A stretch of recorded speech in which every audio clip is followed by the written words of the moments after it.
সুপ্রিয় দর্শক, সবাইকে স্বাগত জানাচ্ছি বৈশাখী টেলিভিশনের নিয়মিত আয়োজন কোয়ালিটি গ্রুপ নিবেদিত বিজনেস বাংলাদেশ অনুষ্ঠানে। আপনাদের সঙ্গে আছি আমি মোহাম্মদ শাহাদত হোসেন। দর্শক, দেশের অর্থনৈতিক উন্নয়নে প্রয়োজন পর্যাপ্ত কর্মসংস্থানের সুযোগ সৃষ্টি। সরকারি বেসরকারি চাকরির পাশাপাশি আত্মকর্মসংস্থান বেকারত্ব লাঘবের অন্যতম উপায়। দেশ প্রযুক্তিগতভাবে এগিয়ে যাচ্ছে। এই প্রযুক্তিগত উন্নয়নের সাথে স্টার্ট আপ হতে পারে দেশের আত্মকর্মসংস্থান বা বেকারত্ব ঘোষণের অন্যতম উপায়। আর আজ আমরা কথা বলবো এই বিষয়টি নিয়ে। আমাদের আজকের আলোচনার বিষয় দেশের স্টার্ট আপের সম্ভাবনা। আর এ বিষয়ে বিস্তারিত আলোচনা করতে আমাদের স্টুডিওতে আমন্ত্রিত অতিথি হয়ে এসেছেন আইসিএবি এর council member Mohammad Shafiqul Alam FCA. আপনাকে স্বাগত। আপনাকে ধন্যবাদ। আমি প্রথমেই আপনার কাছে একটু জানতে চাচ্ছি, স্টার্ট আপ বলতে কি বোঝায় এবং দেশের অর্থনৈতিক কার্যক্রমে বা অর্থনৈতিক উন্নয়নে এটির কতখানি ভূমিকা বা কি ভূমিকা পালন করতে পারে? আপনাকে ধন্যবাদ। অত্যন্ত মৌলিক একটা কোশ্চেন। আসলে স্টার্ট আপ বলতে একটা মিসনোমার কাজ করে। আমরা মনে করি যে লেটসে দুটো সংখ্যা আছে, আপনার 0 to 1, 1 থেকে ইনফিনিটি, অর্থাৎ প্রথম শুরুটা ইম্পর্টেন্ট। স্টার্ট আপের একটা ফিচার হচ্ছে আপনি এমন একটা প্রবলেম সলিউশন নিয়ে কাজ করবেন যেটি হচ্ছে সমাজের একটা বিদ্যমান সমস্যা অথবা একটা অভিনব আবিষ্কার যেটি হচ্ছে আপনার সলিউশন প্রোভাইড করবে। এখন কেউ যদি এটা মুদি দোকান করে অথবা যদি মুদি দোকানের চেইন করে, it will not be considered as a start up. Start up should be like technology base, R&D research থাকতে হবে। আপনার প্রোটোটাইপ করে সেখান থেকে R&D করে একটা প্রোডাক্ট আসবে। এটার সঙ্গে সঙ্গে আরও কতগুলো ফিচার আছে। একটা ফিচার হচ্ছে যে আপনার স্টার্ট আপ হতে গেলে কোনো লার্জ কর্পোরেটের একটা সাবসিডিয়ারি কোম্পানি হলে এটা আমরা স্টার্ট আপ বলবো না। স্টার্ট আপ বাই ভার্চু আমরা বলতে পারি যে তরুণ বা নতুনদের একটা যেমনি ক্রাইটেরিয়া স্বাভাবিকভাবে, একই সঙ্গে সঙ্গে ইনোভেশন বা ইনোভেটিভ প্রোডাক্ট আর সার্ভিস লাগবে। আর সঙ্গে সঙ্গে তাদের হচ্ছে ফান্ডিং, ছোট আইদার সে ফ্যামিলি ফান্ডিং নিয়েছে, দেন ক্রাউড ফান্ডিং, অথবা যদি স্মল স্কেলে ভেঞ্চার ক্যাপিটাল, এগুলো নিয়ে যখন আস্তে আস্তে আগায় এবং এই জায়গা থেকেই তারা বড় হয়, এটাকেই বলা হয় স্টার্ট আপ। দ্যাট মিনস আপনার কথায় যদি বুঝে থাকি সেটা হচ্ছে কয়েকটা বৈশিষ্ট্য। একটা হচ্ছে তরুণ নতুন উদ্যোক্তা হতে হবে এবং তার ইনোভেটিভ আইডিয়া। বর্তমানে যে কোনো একটা ব্যবসা বিদ্যমান আছে সেটা সে স্টার্ট করলো, এটা স্টার্ট আপ হতে পারবে না। আমাদের যে একটা দেশের বর্তমান অর্থনৈতিক অবস্থা বা আমাদের দেশে বেকারত্বের যে অবস্থা, কর্মসংস্থান অবশ্যই একটা দেশের জন্য অত্যন্ত ইকোনমির জন্য প্রয়োজন। এটা কিভাবে ভূমিকা রাখতে পারে বা এটা ভূমিকার কতখানি গুরুত্বপূর্ণ বলে মনে করতে? আমাদের কাছে আমাদের সোশিও ইকোনমিক্যাল, আমাদের জিওগ্রাফিক্যাল যে এরিয়া, এখানে আসলে স্টার্ট আপই খুব ভালো করার কথা। কারণ এই জন্য বলছি যে ইয়াং পপুলেশন আছে এবং মার্কেট আছে। আমি এই যে ঘনবসতিপূর্ণ জায়গায় আপনার যদি প্রবলেমও প্রচুর এবং সেটা ইনোভেটিভ সলিউশনে বেশি, সেইটার ক্ষেত্রে আমার মনে হয় আমাদের দেশের অনেক সম্ভাবনা, কিন্তু স্টার্ট আপ সম্পর্কে আমাদের স্বচ্ছ ধারণা না থাকার কারণে এইটার পিছনে যে লজিস্টিক এবং ইনফ্রাস্ট্রাকচার সাপোর্ট লাগে, লাইক ফান্ডিং, সেই জায়গাটাগুলো মিসনোমার আছে। আমি একটা এক্সাম্পল আকারে বলতে পারি। লেটস সে ইন্ডিয়া বা মানে সাউথ এশিয়ান যে কান্ট্রিগুলোর বাংলাদেশ নাম্বার 4, আমাদের চেয়ে এগিয়ে আছে obviously India, Pakistan, even Sri Lanka. তো আমাদের টোটাল যে জিডিপি, সেই জিডিপির 10,000 ভাগের 1 ভাগ মাত্র কন্ট্রিবিউট করে হচ্ছে আপনার স্টার্ট আপ।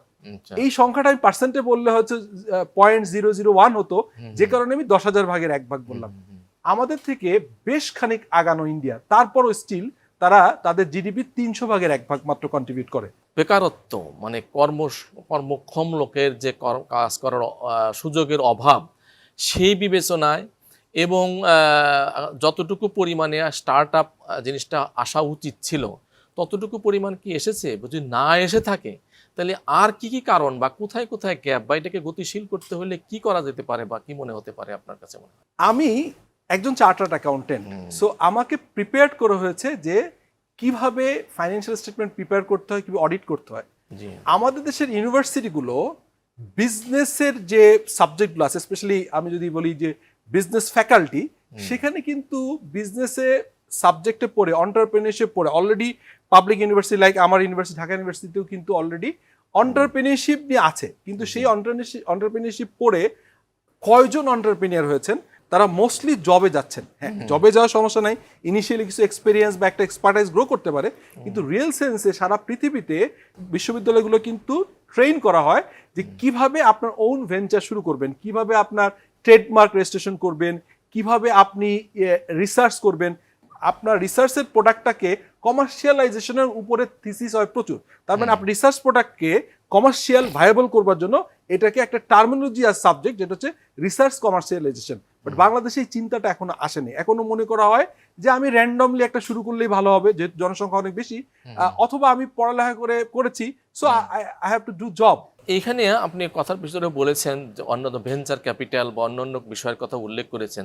তা স্টার্ট আপের ক্ষেত্রে আইডিয়া যেমন প্রয়োজন, আমরা জানি যে কোনো মানে প্রোডাক্টিভের ক্ষেত্রে 4টা এলিমেন্টের প্রয়োজন। জি, এর ভিতরে অন্যতম একটা হচ্ছে বলা হয় ক্যাপিটাল। না, ক্যাপিটালের ক্ষেত্রে এই স্টার্ট আপের ক্ষেত্রে ক্যাপিটাল ফাইন্যান্সিং এটা কতখানি পর্যাপ্ত আছে, বা নীতি পলিসিতে কতখানি সহায়ক আছে, বা কতখানি হওয়া উচিত বলে মনে করেন, সে ব্যাপারে কি বলবেন? আমরা যে ক্যাপিটাল বলতে যেটা আমরা অ্যাকাউন্টেন্টরা বা ইকোনমিস্টরা যেভাবে দেখি যে ফান্ড, আসলে ক্যাপিটাল স্টার্টআপের ক্ষেত্রে আপনার ইনোভেশনটাই আপনার ফান্ড। মানে আপনি যদি রাইট ট্র্যাকে আমাদের পলিসিগুলো সাপোর্ট করা যায়, আমাদের ইনোভেটিভ আইডিয়াগুলো থাকলে স্টার্টআপের টাকা দেওয়ার জন্য গ্লোবাল ফান্ডগুলো আপনার ক্রাউড ফান্ডিং ফর্মে এবং যেটাকে ভেঞ্চার ক্যাপিটাল ফর্মে হিউজ পরিমাণে ফান্ড রেডি আছে, এবং এরা করছে। কিন্তু আমাদের যে প্রবলেমটা, আমরা আসলে ওই জায়গাটা বুঝতে পারি না যে আমরা ফান্ড নেয়ার জন্য আমাদের যে রেজাল্ট, যেটাকে আমি আউটপুট পাবো, আউটপুট ফোকাস না হয়ে ফান্ড পাওয়া নিয়ে, এবং সেটি নিয়েই হচ্ছে যত পরিমাণে ব্র্যান্ডিং মার্কেটিং হয়, তখন আর কোর কাজ থেকে সরে যায়। তো আমি মনে করি যে ফান্ডিং পাওয়া সহজ হবে যদি ইনোভেটিভ আইডিয়া হয়, মানুষের problem solving solutions of product তৈরি করা যায়, এবং রিয়েল সেন্সে যদি আপনি মনে করেন যে এটাকে আপনি স্কেল আপ করবার মানসিকতা নিয়ে আগাবেন, তাহলে এটা কিন্তু ফান্ডিংটা অ্যাটলিস্ট বাংলাদেশের ক্ষেত্রে ক্রাউড ফান্ডিং বা ভেঞ্চার ক্যাপিটাল এখনো অত বড় না, কিন্তু আমি মনে করি যে এইখানে গ্লোবাল কনটেক্সটেও কিন্তু কানেক্ট করার সুবিধা আছে যদি রিয়েল গুড আইডিয়া এবং এটাকে স্কেল আপ করবার মতো যদি পটেনশিয়ালি থাকে, এটা সম্ভব। যেটি বলছিলেন যে বিভিন্ন রকম প্রবলেম বা সমস্যার কারণে বা নীতি পলিসির না কারণে আগাচ্ছে না, এটির পিছনে মূল কোন কোন জায়গায় আমাদের মানে করা উচিত, নীতি পলিসিতে আসা উচিত, বা কি কি পদক্ষেপগুলো নেওয়া উচিত বলে আপনি মনে করেন, যেটাতে স্টার্ট আপকে আমাদেরকে আরও একটু আগায় নিতে পারে? কারণ এটি মোস্ট ইম্পর্টেন্ট একটা ইস্যু, যেটা আমাদের বেকারত্বকে অনেকখানি লাঘব করতে পারে বলে আমরা মনে করি আর কি। জি, এখানে প্রথম যদি বলেন অ্যাটিটিউড, আমার মনে হয় যে দৃষ্টিভঙ্গি, গভর্নমেন্ট বা এই ইকোসিস্টেমের যে অ্যাটিটিউড, সেটাই হচ্ছে মূল সমস্যা। সমস্যাটা কি, যে আমাদের একটা স্টার্ট আপ কোম্পানি করতে হয়, স্টার্ট আপ বাংলাদেশ লিমিটেড, সেখানে একটা ফান্ড থাকতে হয়, এই জন্য আছে, এবং সেখানে একটা দায়সারা গোছের কিছু কোম্পানিকে দিতে হয়, দেয়া হচ্ছে। কিন্তু দেখেন সারা পৃথিবীতে আপনার এই যে শার্ক ট্যাঙ্ক নামে একটা প্রতিযোগিতা আছে, এখানে আপনি দেখবেন বাংলাদেশে একবার করার চেষ্টা করা হয়েছে, এটিও one kind of television reality শোই হয়েছে। বাট রিয়েল সেন্সে স্টার্ট আপদেরকে গ্রুমিং করা থেকে শুরু করে তাদের যে কি কি সলিউশন নিয়ে কাজ করবে, এবং সেটার যে আসলে একটা প্রত্যেকটার ম্যাথোডোলজি আছে, প্রত্যেকটা কাজের একটা তরিকা, একটা প্রসেস আছে। আমরা যদি তরুণদেরকে স্টার্ট আপ বলতে কি বোঝা যায় এবং সেটা কতগুলো ফেজ থাকে, ইনিশিয়াল স্টেজ, তারপর একটু গ্রোথ স্টেজ, তারপর হচ্ছে ম্যাচিউরিটি, এবং যখন ডিক্লাইন ফেজে এসে তার আবার নতুন করে তার একটা স্কেল আপ করবার যে জ্ঞানটা, এবং সে আসলে তার পছন্দের এরিয়াটা কোনটা, সে জিনিসটা কেমন, আমি একটা জিনিস খুব পছন্দ করছি, এইটা কি আমার যারা হচ্ছে ভোক্তা বা যে মার্কেটের জন্য আমি তৈরি করছি, এটা আমার পছন্দ বাট তাদের জন্য প্রয়োজন কিনা, অথবা তাদের প্রয়োজনটাকে কি আমি রিসার্চে এনে সেটা সলিউশন করবার চেষ্টা করেছি কিনা। সো আমি কিছু মনে হলো এটা করলাম, আমার সবাই মুদি দোকান দিচ্ছে, সবাই রিটেল শপ করছে, সেটাই আমি করা শুরু করলাম, this is not going to be work further. আমাকে যেটা করতে হবে, রিয়েল সেন্সে স্টার্ট আপের চিন্তাটাই এরকম যে মানুষের সলিউশন, মানুষের প্রবলেম সলিউশন এবং ইনোভেশন, এবং এটাকে গ্লোবাল ট্রেন্ড ফলো করে গ্লোবাল কোথায় যাচ্ছে। যেমন আমি কয়েকটা এক্সাম্পল দিতে পারি। বাংলাদেশে আমাদেরই খুব পরিচিত একটা ছেলে, সে একটা অনলাইন এডুকেশন সিস্টেম দ্বারা করলো, এটা কিন্তু গ্লোবালি আপনার খান একাডেমি বা অন্যরা ছিল। সো এইটাও কিন্তু আমরা স্টার্ট আপ বলছি। কেন বলছি যে গ্লোবালি খান একাডেমি বা বড় বড় অনেকেই ছিল, কিন্তু বাংলাদেশে এই অনলাইন এডুকেশন এটা ছিল না। সো যখন বাংলাদেশে ওই মডেলটাকে কাস্টমাইজ করে বাংলাদেশে অ্যাডাপশন করলো, এটাও কিন্তু একটা হচ্ছে আপনার যেটাকে বলা হয়েছে যে স্টার্ট আপই হয়েছে, কিন্তু পরবর্তীকালে এটাকে ফলো করে অনেকেই করার চেষ্টা করেছে, সেটি কিন্তু আর ওভাবে আগাচ্ছে না, বা ওরাও কিন্তু সেই মূল যে ধারণাটা ছিল যে অনলাইন এডুকেশনটাই রাখবে এবং অনলাইন ইউনিভার্সিটি পারমিশন গভর্নমেন্ট দিবে, এভাবে গ্রো করবে। যখন দেখলো যে অনলাইন এডুকেশনটা জনপ্রিয় করা যাচ্ছে না, তখন তারা ফিজিক্যালি আবার কোচিং সেন্টার টাইপ যে এডুকেশন চলে, তার মানে আপনি কোর যে ফান্ডামেন্টাল যে প্রিন্সিপাল নিয়ে আপনি আসছিলেন যে এডুটেক, আপনি এডুকেশনকে করবেন, টেকনোলজি বেস করবেন, যখন দেখলেন যে এটাকে আমি খুব ভালো করতে পারছি না, তখন নাম সর্বস্ব এডুটেক রেখে আমি আবার branch base traditional coaching centre type করে ফেললাম। সো এটা কিন্তু একটা আমার যে একটা ইনিশিয়াল যে খান একাডেমি বা অন্যরা যেভাবে শুরু করেছে তাকে কপি করে আমি আবার পরবর্তীকালে ট্র্যাডিশনাল সিস্টেমে ঢুকে দিলাম, ফলে এখান থেকে কিন্তু রেজাল্টটা খুব বেশি আর আসে না। তো একটা জিনিস হচ্ছে যে আপনার ইয়েতে ধরুন প্রত্যেক বিজনেসের কিন্তু একটা নীতি পলিসি থাকে, ল থাকে, রুলস রেগুলেশনস থাকে। আমাদের দেশেও আছে, যেমন বিজনেস করতে হলে, লিমিটেড কোম্পানি করতে হলে তার কোম্পানির অ্যাক্ট ফলো করতে হবে, একটা ট্রেড লাইসেন্স লাগবে, বিভিন্ন রকমের বিষয়, টিন সার্টিফিকেট, ভ্যাট। এখন এই যে বিজনেস বা অ্যাক্টিভিটিটা স্টার্ট আপ, এটা আগেই বলা হচ্ছে যে একটা ইনোভেটিভ টাইপ, নতুন, এই জন্য কি যে নীতি পলিসি আমাদের দেশে আছে সেটা কি পর্যাপ্ত, নাকি এর জন্য সেপারেট কোনো নীতি পলিসি থাকা উচিত বলে মনে করেন, বা নাই সে ঘাটতিটা পূরণ করা উচিত, বা সেই ব্যাপারে কি মনে করছেন? এটি একটি আমি হয়তো আগের বার মিস করে গেছি, আপনি খুব ভালো একটা জায়গায় বলেছেন যে ট্র্যাডিশনাল যে আমাদের বিজনেস স্টার্ট আপ, যেটা আমরা যেমন বিজনেস যেভাবে শুরু করে যে কোনো ব্যবসা, সেটা তো আপনি জানেন যে এক মালিকানা বা সোল ট্রেডারশিপ, ওইটা আসলে স্টার্ট আপের সাথে মোস্টলি যায় না। স্টার্ট আপের সাথে যাওয়া উচিত যে একটা টু সাম এক্সটেন্ট সে একটা কো পার্টনারদের নিয়ে একটা লিমিটেড কোম্পানি করবে। সেক্ষেত্রে ওপিসি এসেছে আমাদের, আমরা জানি একজনে শুরু করতে পারে, কিন্তু স্টিল ওপিসি শুরু করতে গেলে আপনার পেইড আপ লাগবে 25 লাখ টাকা। এটা তো আসলে কোনোভাবেই একজন স্টার্ট আপের জন্য সম্ভব না। আবার আমাদের দেশে স্টার্ট আপ যে ফান্ডিং নিবে, সে যদি প্রোপ্রাইটারশিপ করে তাহলে কিন্তু তার এর সাকসেশন প্ল্যানিংটা থাকে না।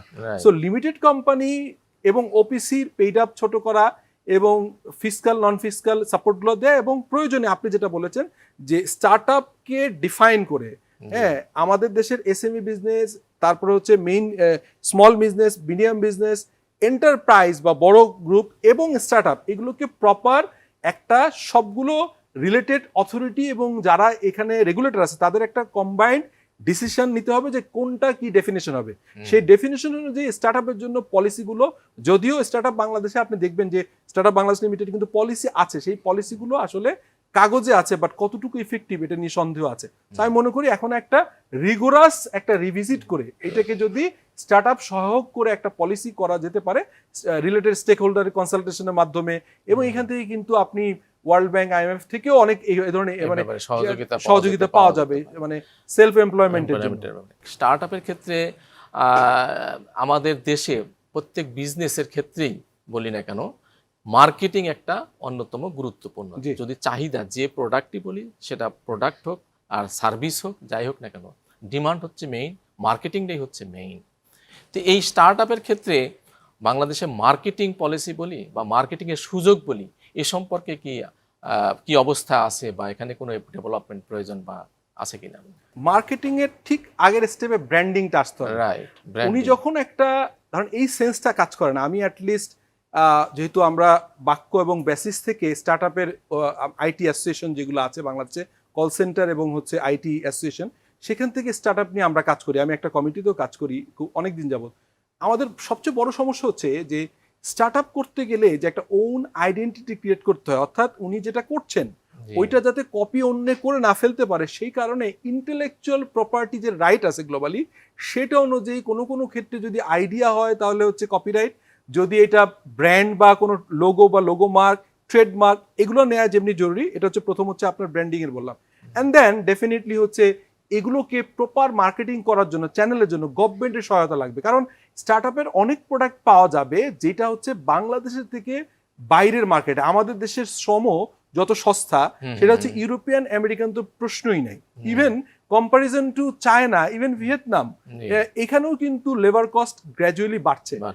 তো সেই জায়গাতে স্টিল যদি আমরা শুধুমাত্র তথাকথিত গ্র্যাজুয়েট মাস্টার্সদের ভরে না ফেলে, পিএইচডি না বাড়িয়ে, রেদার ভোকেশনাল এবং টেকনোলজি বেসড এডুকেশন করে আমরা যদি এটাকে কিভাবে তাদের শুরু করতে হবে, কিভাবে ব্র্যান্ডিং করতে হবে, তাদের মার্কেটটা কিভাবে অ্যানালাইসিস করবে, কোন মার্কেট লোকাল নাকি গ্লোবালি সে মার্কেটকে প্লেস করবে, এই মার্কেট প্লেস সম্পর্কে সহায়তাও খুব দরকার। নট অনলি ফাইন্যান্সিং, মানে ফাইন্যান্সিং অর্থায়ন দরকার, কিন্তু সঙ্গে সঙ্গে ব্র্যান্ডিং এবং মার্কেটিং সাপোর্টটা তাদের দিতে পারলে আশা করা যায় যে এটা অতীতের থেকে ভালো রেজাল্ট পাওয়া যাবে ইনশাল্লাহ।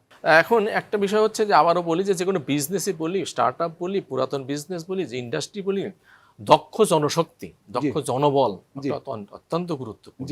এই ক্ষেত্রে আমাদের স্টার্ট আপের ক্ষেত্রে কি পর্যাপ্ত আছে মনে করেন, বা এটাকে পর্যাপ্ততা আনতে কীরকম কোনো কি কি প্রয়োজন বলে মনে করেন?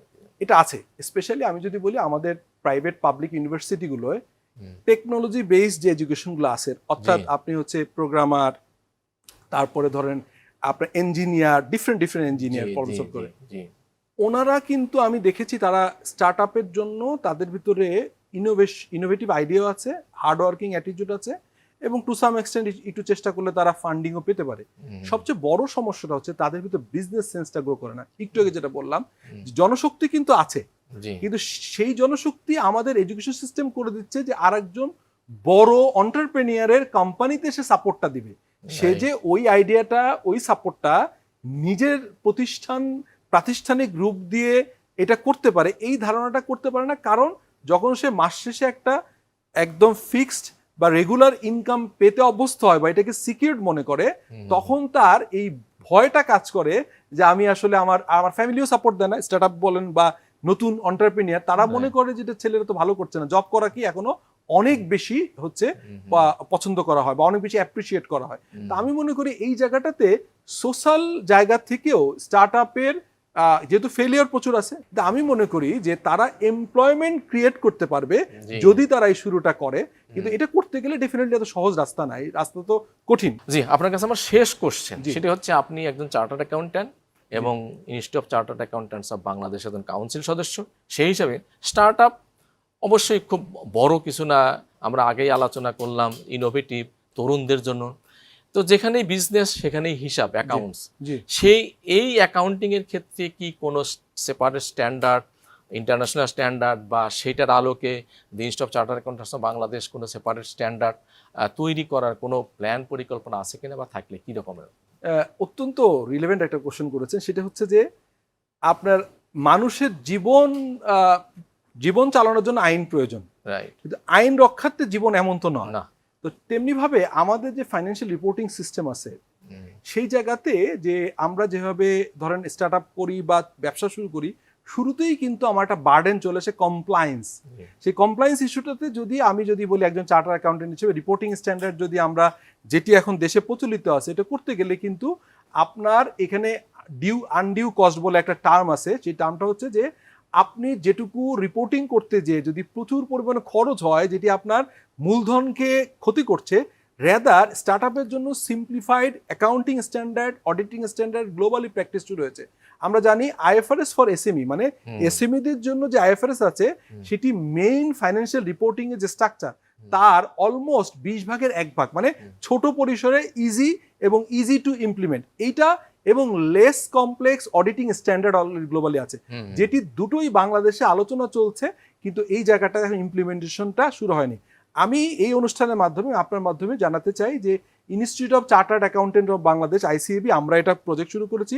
রিলেটেড যারা আছে, ministry of industry, ministry of commerce, financial reporting council, ministry of finance, এই জায়গাগুলোই যদি একটা এই যে বললাম যে স্টার্ট আপ, এসএমই এবং মেইন বিজনেসকে ডেফিনেশনগুলো সেট করে তাদের রিপোর্টিং স্ট্যান্ডার্ড, তাদের অডিটিং স্ট্যান্ডার্ড, এই জায়গাগুলোই যদি একটু করে কাজ করা হয়, তাহলে আমার মনে হয় যে কেউ ট্যাক্স অ্যাভয়েড করা, রিপোর্টিংকে পাশ না কাটিয়ে তারা সাহস করে ক্ষুদ্র ক্ষুদ্র শুরু করবে। যখন ব্যবসা বড় হবে তখন সে এস্টাবলিশ হয়ে যাবে, তখন তার হচ্ছে মেইন আইএফআরএস চলে যাবে, তখন সে নতুন করে ট্যাক্স হলিডে যে উদ্দেশ্যে আপনাকে একটা ফিসক্যাল বেনিফিট দেওয়া হচ্ছে ট্যাক্সের, যে 30 সাল পর্যন্ত ট্যাক্স দিতে হবে না, সিমিলারলি রিপোর্টিং স্ট্যান্ডার্ডকে সহজীকরণের মাধ্যমে আপনি কিন্তু তাকে একটা পলিসিগত সহায়তা দিতে পারেন। খুবই সুন্দর, আমরাও সেটা প্রত্যাশা করি। আমরা অনুষ্ঠানের একদম শেষ পর্যায়ে চলে এসেছি। আপনাকে আমাদের অনুষ্ঠানে আসার জন্য ধন্যবাদ। আপনাকেও ধন্যবাদ। কোয়ালিটি গ্রুপ নিবেদিত বিজনেস বাংলাদেশ অনুষ্ঠানে আজ এ পর্যন্তই। বিদায় নেব, তবে যাওয়ার আগে জানিয়ে দিচ্ছি, বৈশাখী টিভির সব অনুষ্ঠানের আপডেট পেতে ভিজিট করুন বৈশাখী টিভির ফেসবুক পেজ এবং ইউটিউব চ্যানেলে। দেখা হবে আগামী পর্বে নতুন কোনো বিষয়, নতুন কোনো অতিথিকে নিয়ে। সে পর্যন্ত ভালো থাকুন, সুস্থ থাকুন। আল্লাহ হাফেজ।